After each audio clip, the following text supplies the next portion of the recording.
principales ideas de la filosofía. Estética.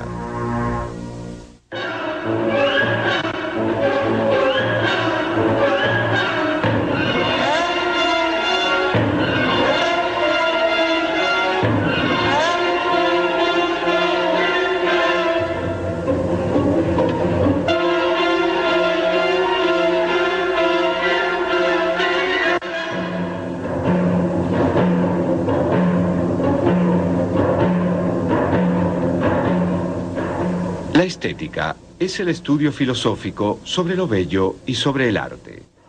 Si bien la palabra arte implica la idea de belleza, en realidad estos dos términos son muy diferentes.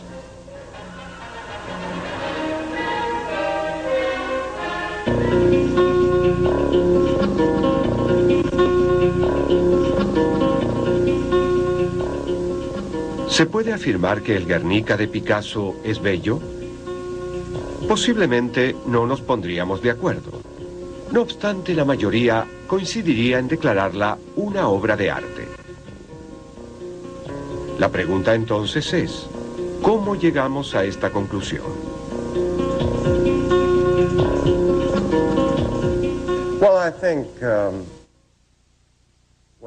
Bueno, creo que en términos generales la filosofía del arte se ocupa de lo que es una obra de arte, de lo que hace que algo sea una obra de arte, y de las diferencias entre las obras de arte y todo lo demás. Al menos allí es donde debemos empezar. Y eso sucede inevitablemente con la mayoría de los temas filosóficos.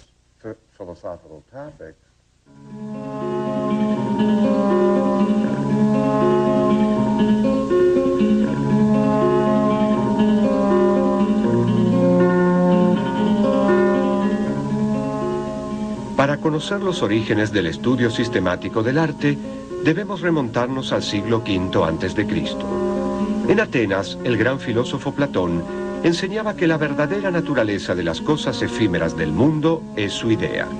Los triángulos que puedo trazar en la arena no son más que copias imperfectas de la idea perfecta de triángulo. Las ideas superan lo sensible y solo pueden captarse por la razón. Sin embargo, hay una idea que manifiesta la razón a través de los sentidos. Es la idea de belleza. Existe una belleza por la que todas las cosas son bellas.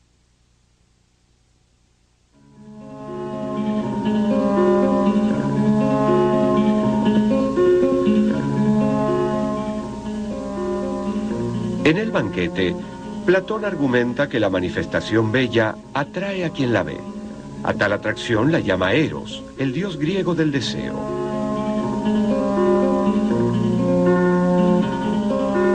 Impulsado por la atracción erótica de lo bello, el filósofo trasciende la visión de lo que es bello y supera el mundo sensible para alcanzar la contemplación de la idea pura de belleza.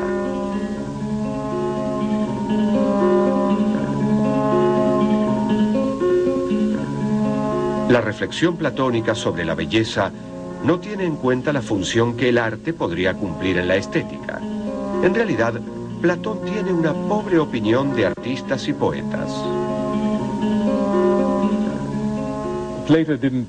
Platón no escribía sobre la estética en cuanto que no escribía sobre el arte, sino sobre el entretenimiento popular de su época. Porque la tragedia griega, como la novela en el siglo XVIII, era el entretenimiento popular. Y las razones que daba para tomar la tan polémica decisión de marginarla completamente de la gran ciudad de la República eran fundamentalmente tres. Confunde lo auténtico con lo falso, y uno termina creyendo que cosas totalmente falsas son lo verdadero. Representaciones totalmente falsas sobre la virtud son la verdadera virtud, el éxito, la grandeza o el coraje o lo que sea. Sirve fundamentalmente para representar solo asuntos infames y violentos. Después de todo, dice, una buena persona es bastante aburrida porque no cambia mucho. Y por último, es capaz de influenciar incluso al mejor de nosotros para actuar en la vida real de una manera de la que realmente nos avergonzaríamos si no nos hubiésemos expuesto al arte. En la República, Platón explica su concepción del arte como una traición a la idea.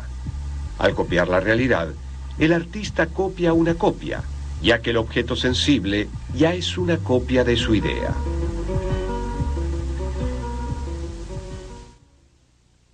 Lo bello en sí no es este objeto ni aquel otro, sino algo que les comunica su propio carácter.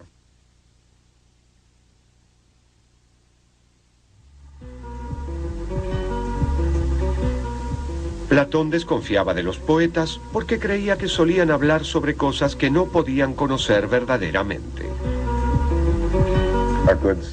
Para una buena sociedad sería mejor que no haya ninguno de ellos. En todo caso, no se les debería asignar la tarea de educar a los jóvenes.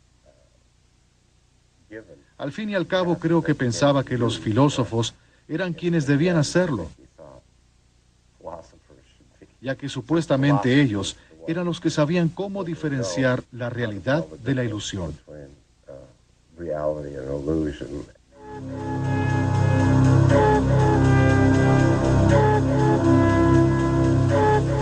Aristóteles, discípulo de Platón, escribió La Poética, uno de los libros más influyentes en la teoría del arte de todos los tiempos.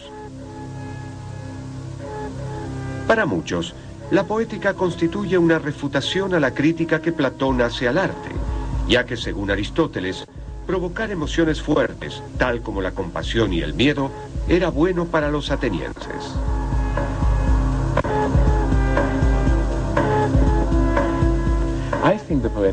Creo que la poética, si bien es una obra sumamente importante y magnífica, es realmente muy simple. Lo que dice es, las obras tienen principio, medio y fin. No pueden ser ni demasiado largas ni demasiado cortas. Es mejor si tienen un final feliz que si no lo tienen. Es mejor si sus personajes son creíbles que si no lo son. Lo que él está haciendo aquí es darnos los principios elementales que demuestran que una obra puede ser escrita bien o mal. Porque Platón había argumentado que escribir poesía no es un arte, que el poeta solo sabe cómo imitar la apariencia de un general, de un marido o de un niño. Pero además de saber cómo imitar la apariencia de estas cosas, o tal vez no hacerlo, es necesario aprender los principios sobre cómo componer una obra. Es por ello que la poesía es un arte, que es justamente lo que Platón había negado, al decir que los poetas solo trabajaban impulsados por la inspiración y sin saber lo que hacían.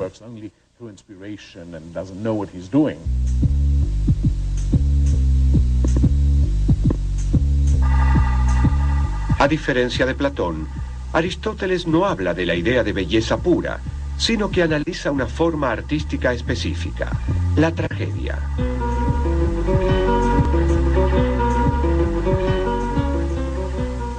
Las formas supremas de lo bello son la conformidad con las leyes, la simetría y la determinación o delimitación.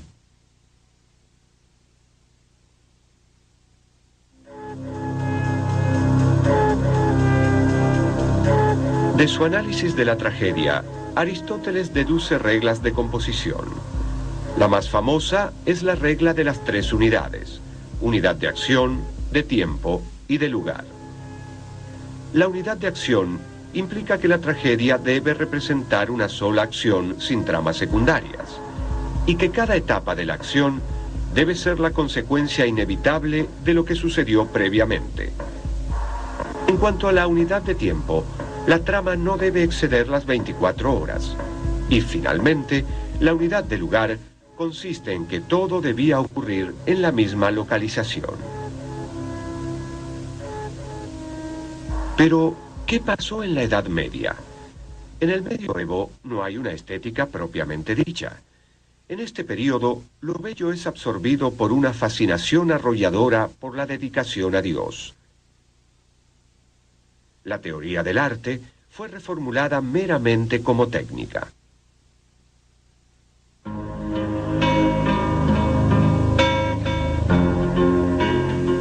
La estética neoclásica comienza a plasmarse en pleno Renacimiento a medida que los grandes pensadores de la antigüedad fueron redescubiertos y su obra fue traducida. Los preceptos medievales comenzaron a quebrarse en el siglo XV cuando el arquitecto italiano Leone Battista Alberti plantea que la belleza es armonía y perfección. La belleza se establece al someter la obra a las leyes estéticas objetivas que rigen todo arte, y por lo tanto está más allá de la subjetividad de los gustos. La primera de estas leyes es el principio del orden formal.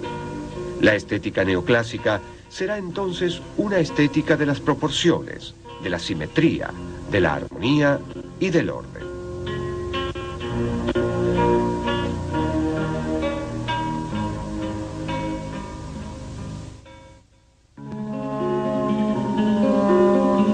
Las bases de la estética, como se la estudia en la actualidad, surgieron en Inglaterra en el siglo XVIII durante un período de notable actividad intelectual. Aquí encontramos el primer sistema moderno de arte, según el cual las artes se mantenían unidas a través de la imitación de la naturaleza. Aquí también encontramos la primera formulación de desinterés estético, es decir, la idea de que existe una actitud especial de desinterés hacia los problemas prácticos, la cual es esencial para valorar el arte. Los artículos de Joseph Addison, que conforman la obra Los placeres de la imaginación, marcan el comienzo de la teoría estética moderna, y la obra de Francis Hudson, Investigación sobre la belleza, el orden, la armonía y el diseño, constituye el primer tratamiento sistemático filosófico sobre el tema. La moral ocupaba un lugar principal en la obra de Hudson y de su contemporáneo Anthony Ashley Cooper, conde de Shaftesbury.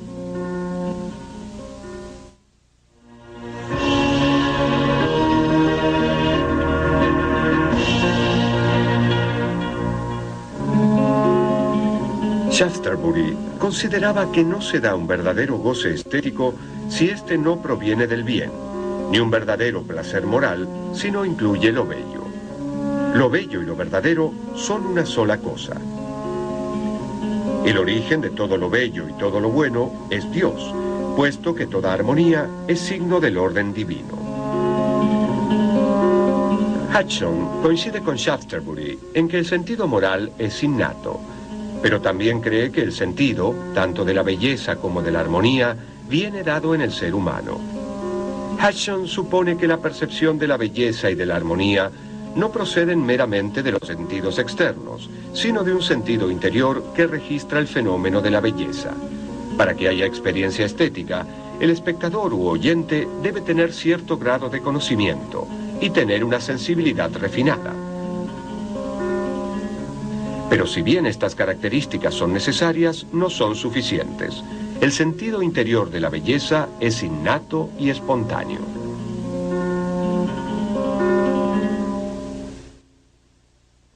Las ideas que la belleza y la armonía provocan en nuestra alma nos placen necesaria e inmediatamente, igual que las otras ideas sensibles. En plena Ilustración y bajo el dominio del racionalismo más extremo, el pensador alemán Alexander Baumgarten observó que el arte y la belleza pertenecen a una zona intermedia entre la sensibilidad y la razón. El arte, como la luz del alba, guía al hombre desde la oscuridad de lo meramente sensible hacia el conocimiento propiamente racional. En la actualidad, Baumgarten es mayormente recordado por haber acuñado el término estética, como así también por su influencia sobre Immanuel Kant, un brillante profesor prusiano de filosofía que revolucionó el ambiente filosófico. Kant se ocupó del tema en la primera parte de su obra Crítica del Juicio, donde desarrolló su propia teoría del arte y del gusto.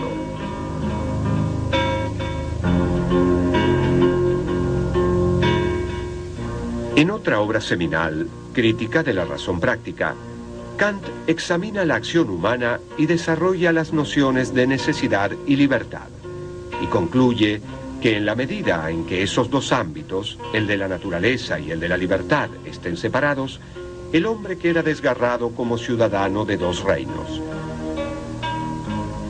Kant proclama que es la experiencia estética la que permite reconciliar el determinismo de la naturaleza con la libertad de la moral humana. La experiencia estética no está limitada ni por la ley natural ni por la ley moral. En ese espacio de juego, la sensibilidad y la razón se reconcilian mediante la imaginación.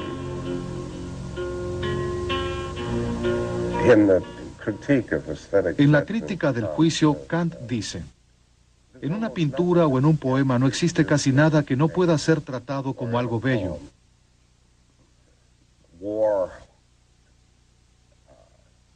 La guerra, las furias. Él enumera todo lo que puede presentarse como algo bello, aunque en la realidad sea bastante feo. Y dice: lo único feo que no puede embellecerse es lo desagradable. Fascinante. Tal vez no haya desarrollado este tema, pero creo que tenía una teoría psicológica sobre la belleza, en la que el placer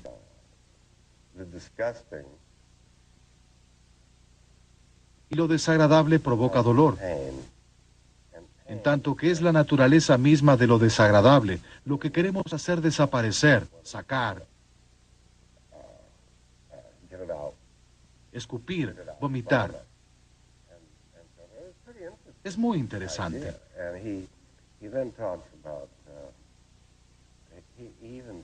También dice que la verdadera antinomia está compuesta por lo bello y lo desagradable, y no por lo bello y lo feo, ya que lo feo puede embellecerse.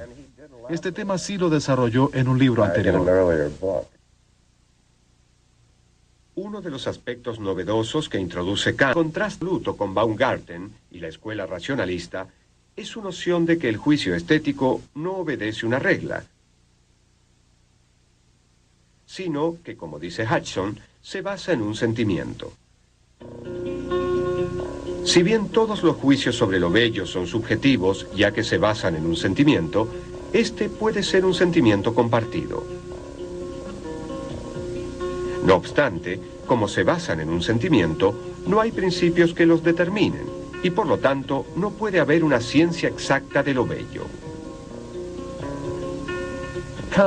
Kant estaba absolutamente en lo cierto cuando dijo que el juicio del gusto, decir esto es bello, no está regido por conceptos, por lo cual no se puede hacer una descripción que sugiera que el objeto es bello.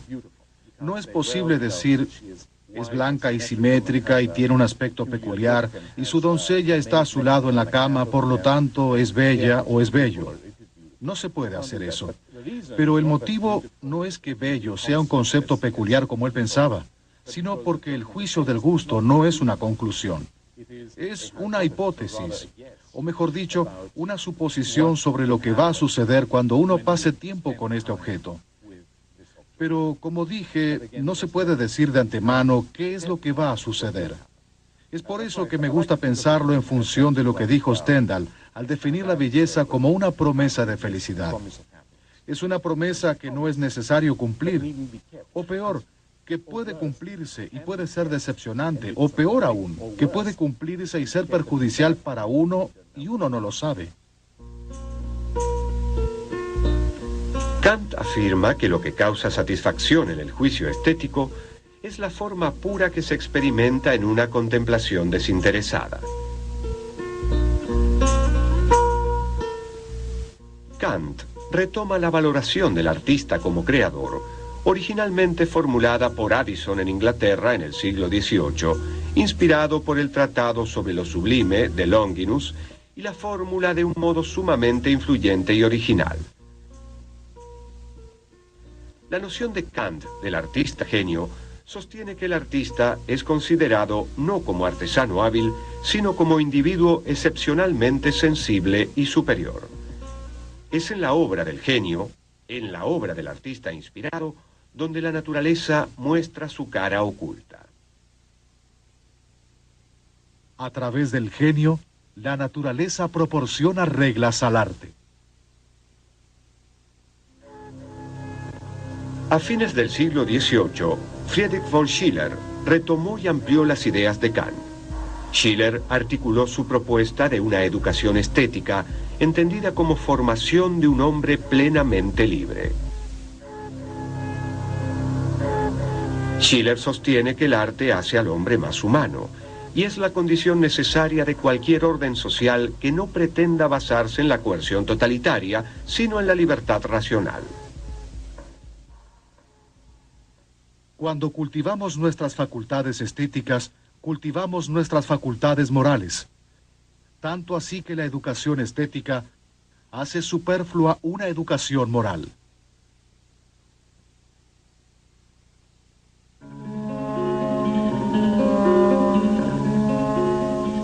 La teoría kantiana del genio tendrá gran importancia en la formación del romanticismo, cuya principal característica puede encontrarse en la relevancia dada a la figura del artista.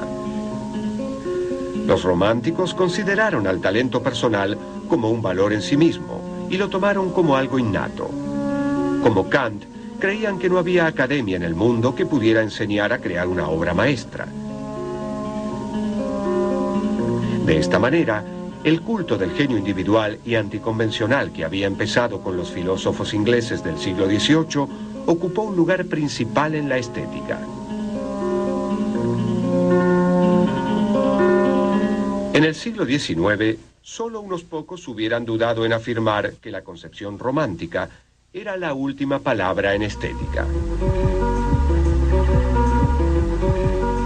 El filósofo alemán Georg Wilhelm Friedrich Hegel, en sus lecciones de estética, dictadas entre 1817 y 1829, distinguió tres edades en la historia del arte: el arte oriental o simbólico, que se expresa mediante alegorías, el arte clásico y el arte romántico. Hegel alega que mediante el arte, el hombre expresa claramente lo que es y lo que puede ser.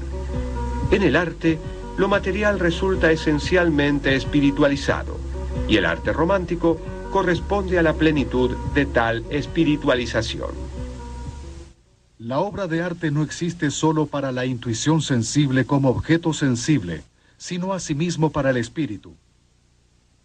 Lo bello se determina como la apariencia o el reflejo sensible de la idea, del absoluto.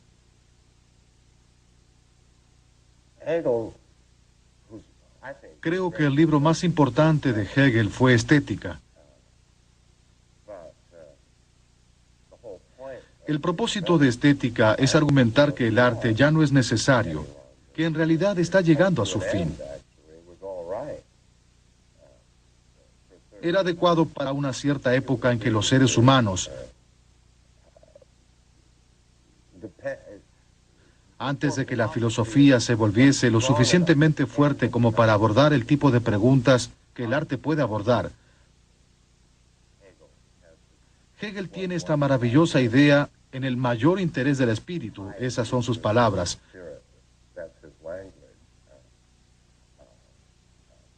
Que el arte podía presentar los valores que definen la vida humana en representaciones simbólicas, en estatuas, en imágenes.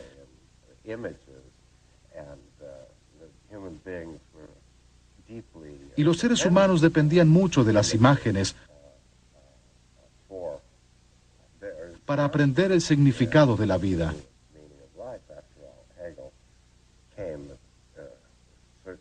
Después de todo, Hegel llegó a un punto de la historia de la cristiandad en que todo el esfuerzo de la Iglesia consistía en presentar sus enseñanzas de manera muy realista. Y Hegel pensaba que habíamos llegado a un punto en que ya no necesitábamos al arte, como si fuera un área que perteneciera a la infancia de la humanidad.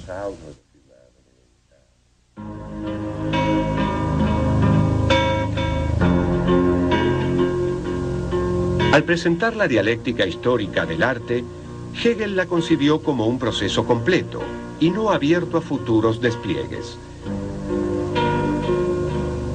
El arte romántico es la culminación de esa evolución y no cabe esperar avances ulteriores.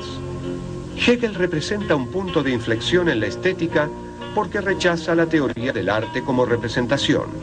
Por ejemplo, que el arte imita la naturaleza y facilita el camino para la aparición de las teorías del arte como expresión que predominarán en el siglo XX.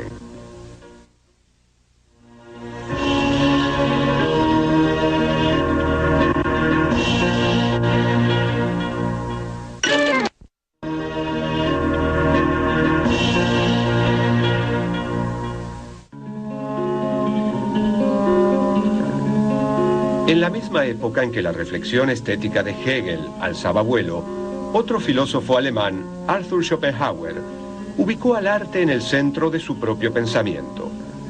Influido por el hinduismo, Schopenhauer plantea que el mundo es solo un tejido de apariencias urdido por nuestro intelecto. La realidad es en sí solo voluntad de vivir, que late en lo más profundo de todo lo que hay, no solo en los seres orgánicos, sino incluso en la naturaleza inanimada.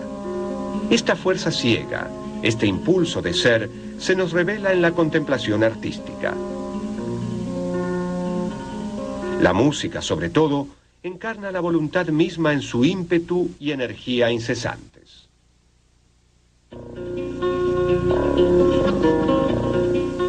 Para Schopenhauer, como para ningún otro filósofo, la música era la máxima expresión de las bellas artes, el arte romántico, el arte del siglo. La teoría de Schopenhauer sobre la música como encarnación de la voluntad fue una de sus más importantes contribuciones a la reflexión estética.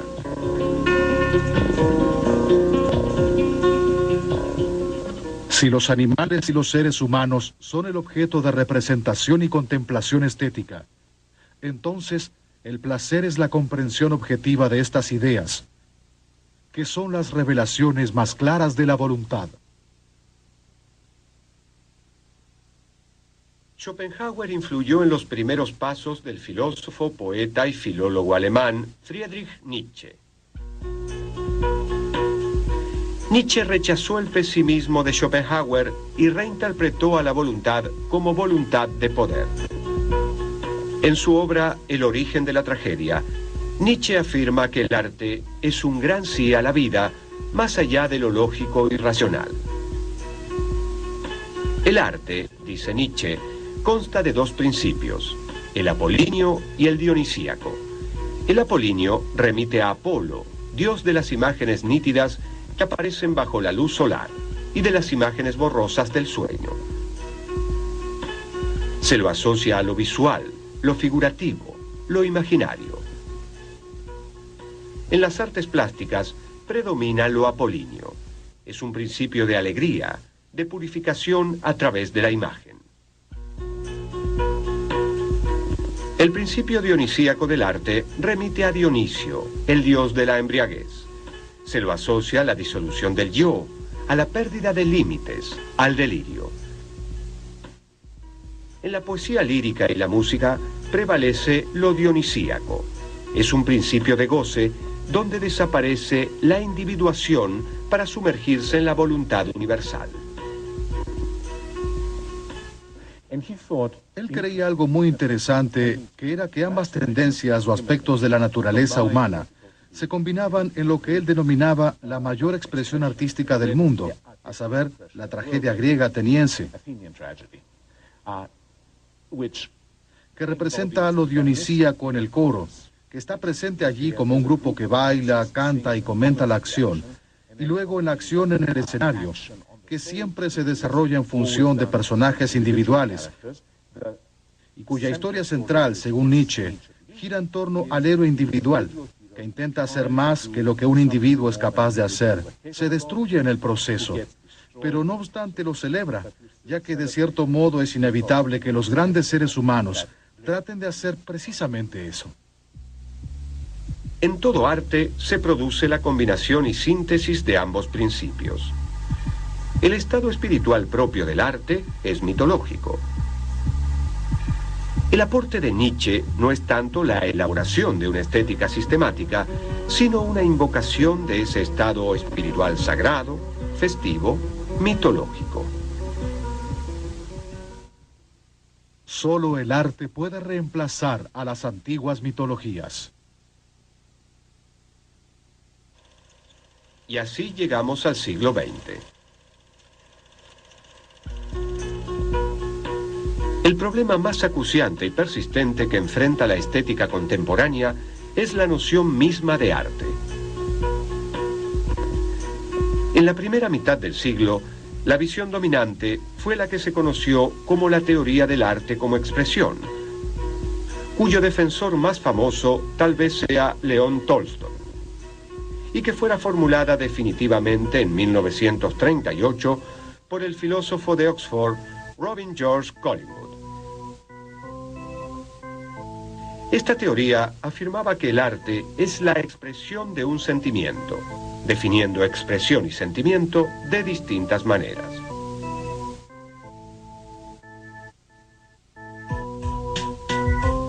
En la segunda mitad del siglo XX, los filósofos se impacientaron por las definiciones predominantes de arte, en mayor medida por la presión que los artistas vanguardistas depositaron en estas teorías, quienes se negaron a producir objetos que correspondieran con dichas definiciones.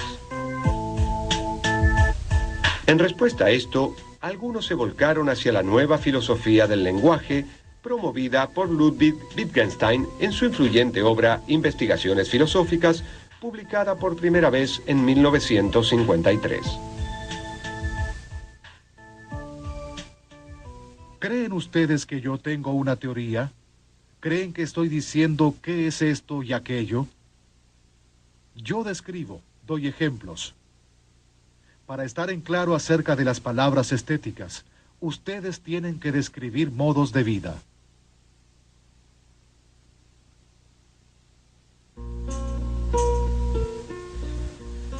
Desde su cátedra en la Universidad de Cambridge, Wittgenstein desarrolló su revolucionaria teoría sobre los usos del lenguaje. Para entender una palabra, hay que atender a sus usos habituales, porque ella no es nada fuera de esos usos. Por ejemplo, no existe una verdadera esencia de fruta, como querría el platonismo. Lo que hay es una serie de entidades como manzanas, ciruelas, naranjas, que tienen algún aire de familia. El aire de familia justifica que se les dé una denominación común, la palabra fruta.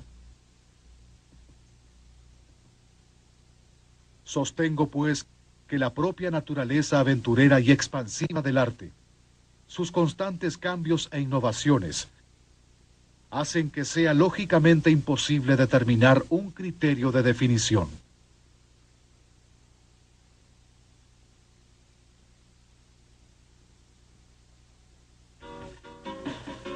En 1956, el filósofo Maurice Bates retomó la noción de aire de familia postulada por Wittgenstein y la aplicó al arte, afirmando que no hay condiciones necesarias ni suficientes para que algo sea considerado una obra de arte. Lo mejor que puede hacerse es identificar un conjunto formal de semejanzas.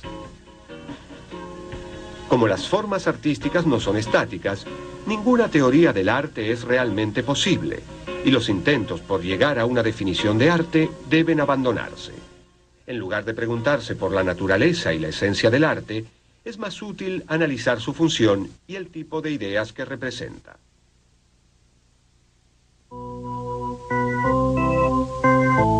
La argumentación de Bates justifica que, por ejemplo, el artista plástico Marcel Duchamp exhiba como arte un mingitorio sacado de su contexto práctico habitual. Si el concepto arte deriva de los juegos lingüísticos en que esa palabra es empleada, es arte lo que así llamemos, sea lo que sea. La teoría institucional del arte llegó a una conclusión similar. Su mayor exponente fue George Dickey, quien propuso fundamentalmente que una obra de arte podía ser cualquier cosa que la institución del mundo del arte considere como tal.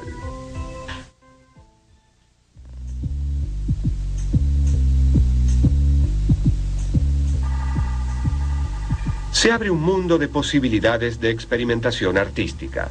El siglo XX se caracterizó por la fuerza y originalidad de sus vanguardias.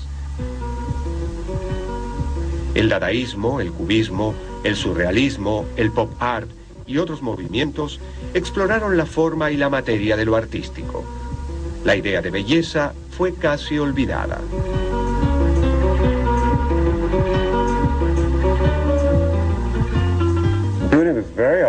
Podría decirse que la belleza estuvo fuera del tapete durante mucho tiempo. Nadie hablaba sobre ella en la década del 60.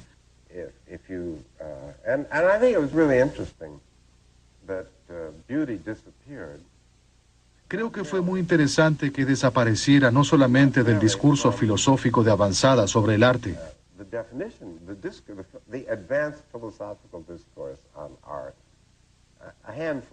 un grupo de filósofos analíticos, Richard Wollheim, George Dickey,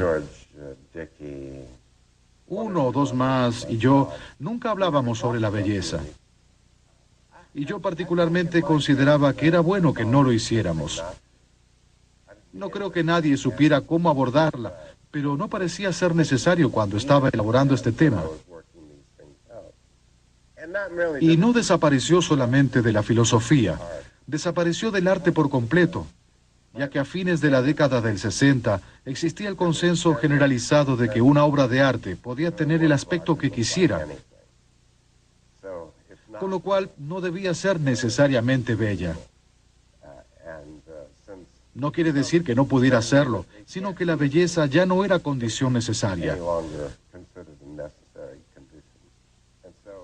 Entonces desaparece del arte porque el arte está evolucionando y ampliando sus metas. Y desaparece de la filosofía porque cualquier filósofo que estuviera al tanto de lo que estaba sucediendo advertía que no había lugar para ella en la definición.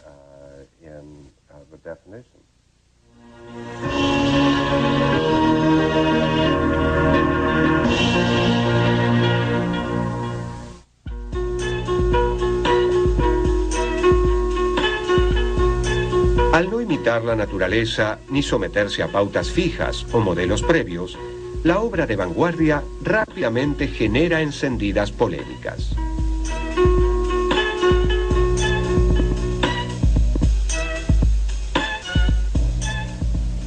Experiencias anticonvencionales como las de Andy Warhol, John Cage y otros artistas vanguardistas están aceptadas hoy en día como parte de la cultura popular.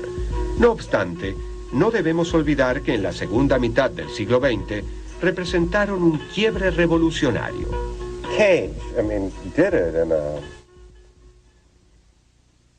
Cage fue profundamente revolucionario cuando en 1952 presentó una pieza para piano famosa denominada 4 minutos y 33 segundos,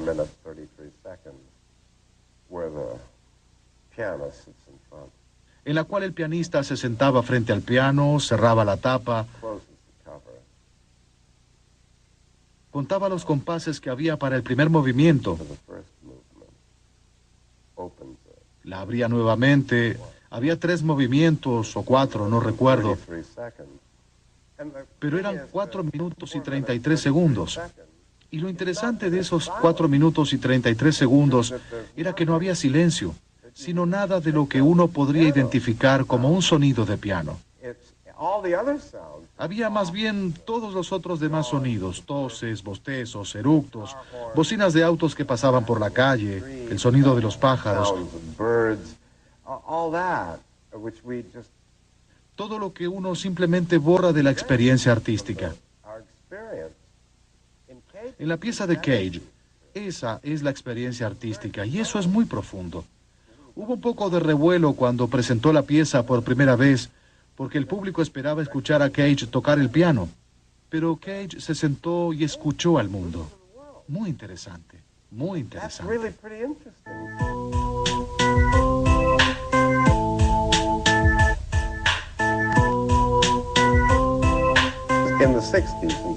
En especial en la década de los 60, todo cambió muy radicalmente.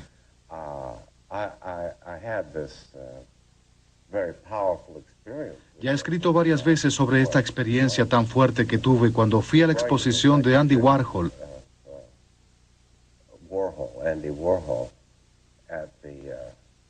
en la Galería Stable, ubicada en la calle 74 Este de Nueva York. Era un espectáculo del cual todos hablaban. ¿Has visto el espectáculo de Warhol?, decían todos. Marcaba el ritmo del mundo artístico. No era posible seguir adelante sin haberlo visto.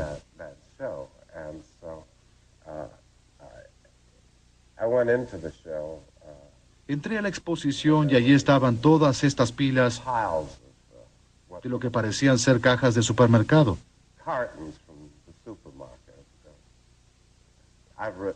Ya he escrito sobre la caja de jabón Brillo Box, pero estas eran cajas de copos de maíz Kellogg's, de ketchup Heinz, de pizzas Del Monte.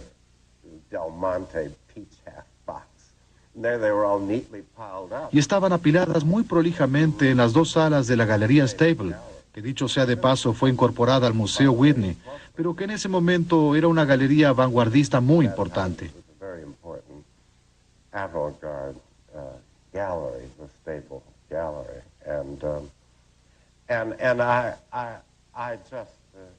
Fue una revelación para mí,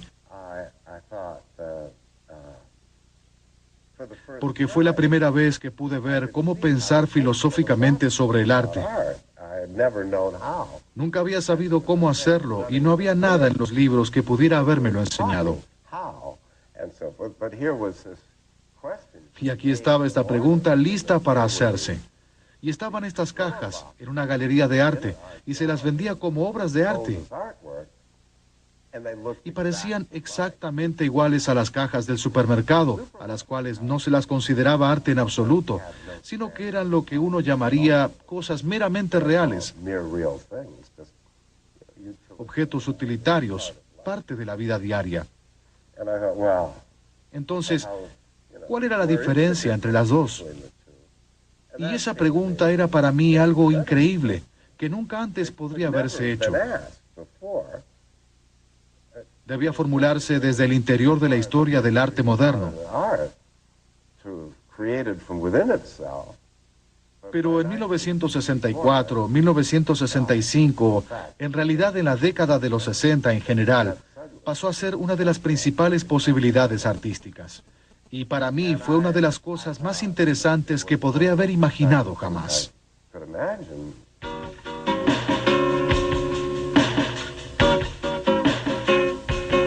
Poco a poco, el arte de vanguardia fue inevitablemente absorbido por la sociedad de consumo. A principios del siglo XX, se menospreciaba al arte masivo.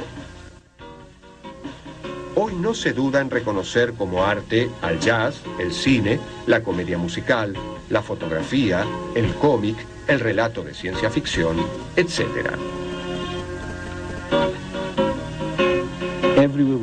Donde sea que uno mire, el arte nos inunda, nos asedia, nos hundimos en arte. Si es que hundirse puede ser considerado como algo positivo. La televisión contiene arte, la música popular contiene arte. La novela, que ahora es considerada como el paradigma de la literatura de alto nivel artístico, era vista en sus comienzos, no más de 250 años atrás, como el peor tipo de arte popular. Coleridge la denuncia diciendo que no se trata de un pasatiempo, sino un tiempo muerto. Dijo, allí donde la novela predomine, la mente humana habrá desaparecido. Y sin embargo, hoy en día se la considera una forma muy prestigiosa y admirable de arte. Y no podemos apartarnos de ella. En 1934, el filósofo estadounidense John Dewey afirmó que la estética se encuentra siempre vinculada a la sociedad como un todo. El arte contribuye a realizar la vida de un pueblo. Este enfoque ha sido calificado de sociologista. El sentimiento en una obra de arte no es una experiencia meramente personal, sino que debe tener un carácter universal.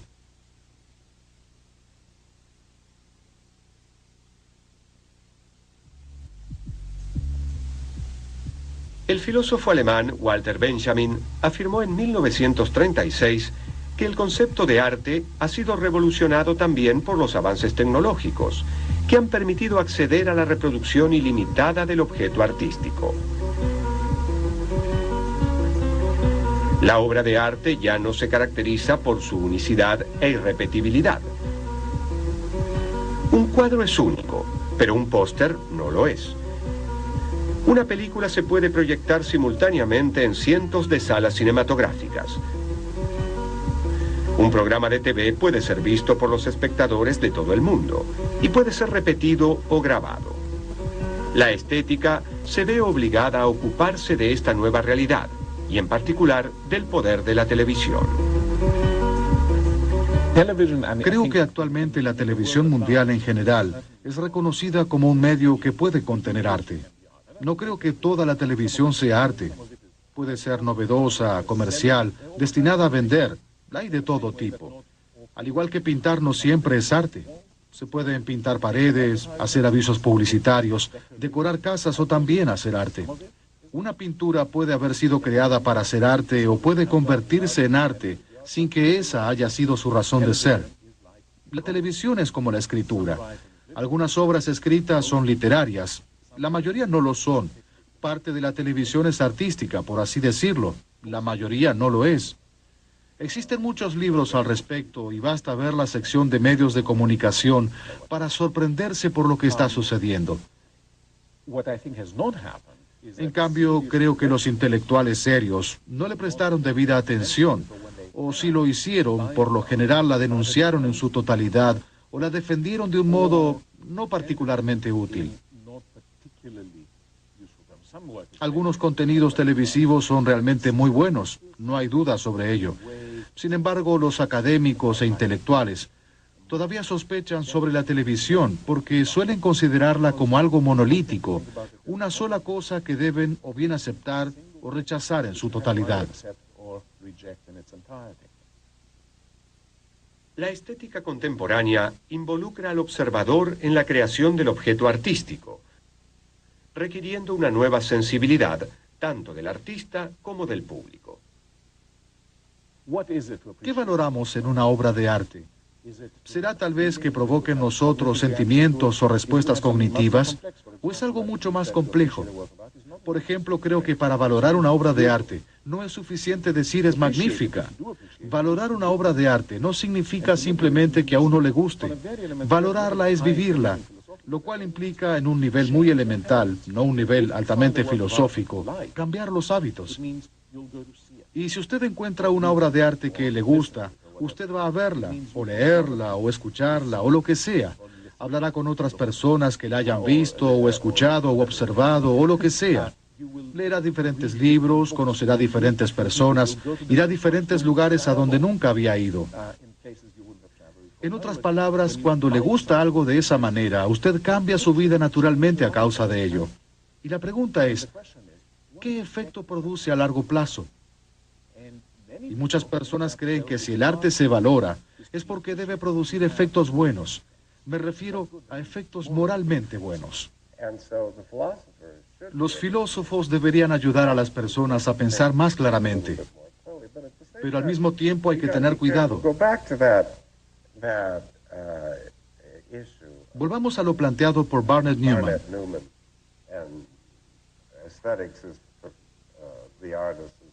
La estética es para los artistas lo que la ornitología es para los pájaros.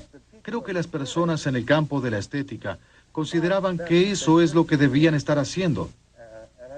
Y Newman diría, aquí está el esteticista y aquí están los artistas. Que es como decir, aquí está el ornitólogo y aquí están los pájaros alineados para que el ornitólogo les pueda dar lecciones sobre lo que es ser un pájaro. Y no se necesita un ornitólogo para eso.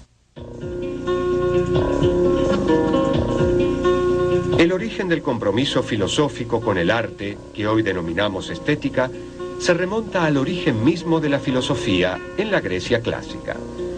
En ese entonces, la estética ya estaba involucrada con el artista, la obra de arte y el público. El énfasis puede estar tanto en uno de estos tres componentes por separado como en los tres juntos, creando así una dialéctica intrincada. Así como el arte tiene su historia, la filosofía del arte también tiene la suya. Hemos pasado por los principales momentos de dicha historia y ahora llegamos al final de nuestro recorrido. Pero este es un final abierto, porque la historia de la estética está incluida en la historia de la condición humana, y esta se despliega siempre hacia horizontes ilimitados e impredecibles.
Creo que la poética, si bien es una obra sumamente importante y magnífica, es realmente muy simple. Lo que dice es, las obras tienen principio, medio y fin. No pueden ser ni demasiado largas ni demasiado cortas. Es mejor si tienen un final feliz que si no lo tienen. Es mejor si sus personajes son creíbles que si no lo son. Lo que él está haciendo aquí es darnos los principios elementales que demuestran que una obra puede ser escrita bien o mal. Porque Platón había argumentado que escribir poesía no es un arte, que el poeta solo sabe cómo imitar la apariencia de un general, de un marido o de un niño. Pero además de saber cómo imitar la apariencia de estas cosas, o tal vez no hacerlo, es necesario aprender los principios sobre cómo componer una obra. Es por ello que la poesía es un arte, que es justamente lo que Platón había negado, al decir que los poetas solo trabajaban impulsados por la inspiración y sin saber lo que hacían.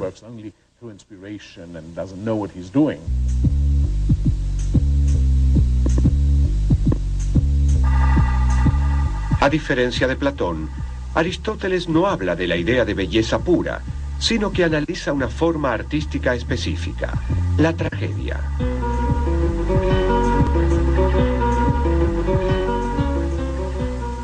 Las formas supremas de lo bello son la conformidad con las leyes, la simetría y la determinación o delimitación. Platón argumenta que la manifestación bella atrae a quien la ve. A tal atracción la llama Eros, el dios griego del deseo.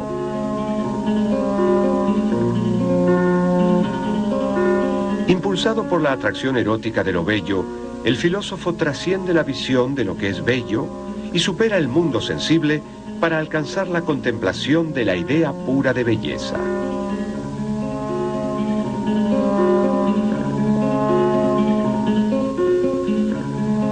La reflexión platónica sobre la belleza no tiene en cuenta la función que el arte podría cumplir en la estética. En realidad, Platón tiene una pobre opinión de artistas y poetas. Platón no escribía sobre la estética en cuanto que no escribía sobre el arte, sino sobre el entretenimiento popular de su época. Porque la tragedia griega, como la novela en el siglo XVIII, era el entretenimiento popular. Y las razones que daba para tomar la tan polémica decisión de marginarla completamente de la gran ciudad de la República eran fundamentalmente tres. Confunde lo auténtico con lo falso, y uno termina creyendo que cosas totalmente falsas son lo verdadero. Representaciones totalmente falsas sobre la virtud son la verdadera virtud, el éxito, la grandeza o el coraje o lo que sea. Sirve fundamentalmente para representar solo asuntos infames y violentos. Después de todo, dice, una buena persona es bastante aburrida porque no cambia mucho. Y por último, es capaz de influenciar incluso al mejor de nosotros para actuar en la vida real de una manera de la que realmente nos avergonzaríamos.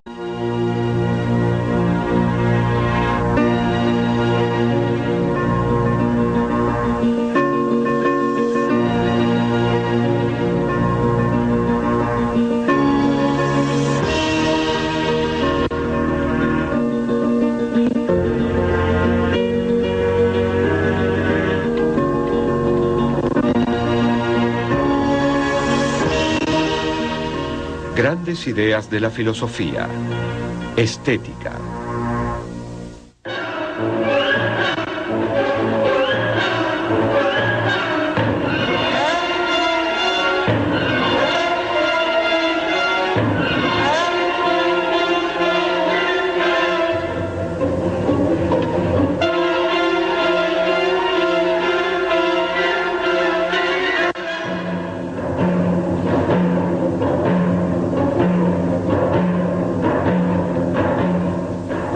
La estética es el estudio filosófico sobre lo bello y sobre el arte.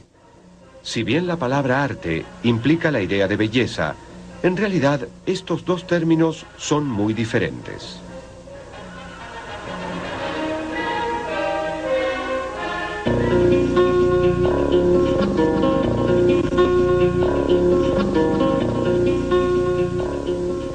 ¿Se puede afirmar que el Guernica de Picasso es bello?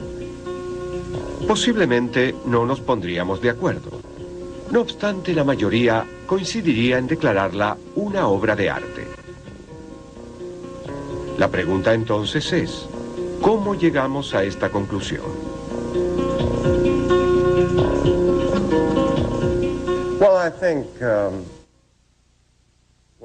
Bueno, creo que en términos generales la filosofía del arte se ocupa de lo que es una obra de arte, de lo que hace que algo sea una obra de arte, y de las diferencias entre las obras de arte y todo lo demás.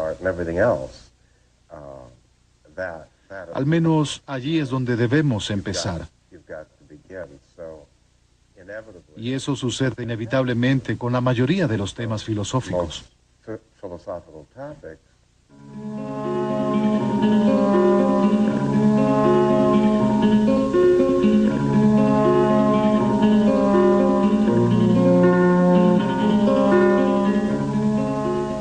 Para conocer los orígenes del estudio sistemático del arte, debemos remontarnos al siglo V a.C. En Atenas, el gran filósofo Platón enseñaba que la verdadera naturaleza de las cosas efímeras del mundo es su idea. Los triángulos que puedo trazar en la arena no son más que copias imperfectas de la idea perfecta de triángulo. Las ideas superan lo sensible y solo pueden captarse por la razón. Sin embargo, hay una idea que manifiesta la razón a través de los sentidos. Es la idea de belleza. Existe una belleza por la que todas las cosas son bellas.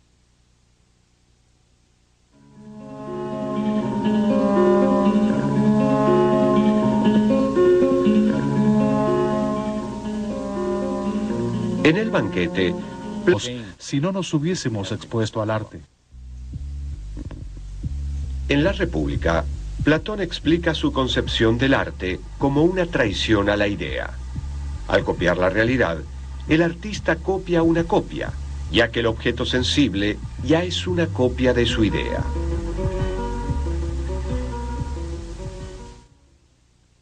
Lo bello en sí no es este objeto ni aquel otro, sino algo que les comunica su propio carácter.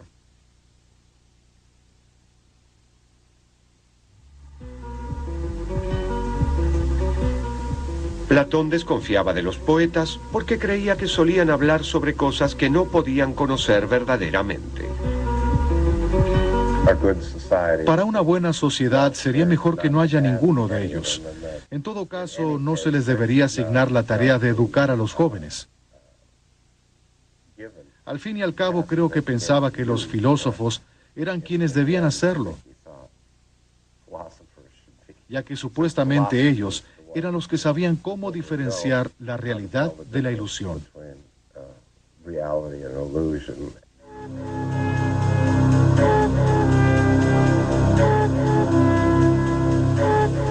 Aristóteles, discípulo de Platón, escribió La Poética, uno de los libros más influyentes en la teoría del arte de todos los tiempos.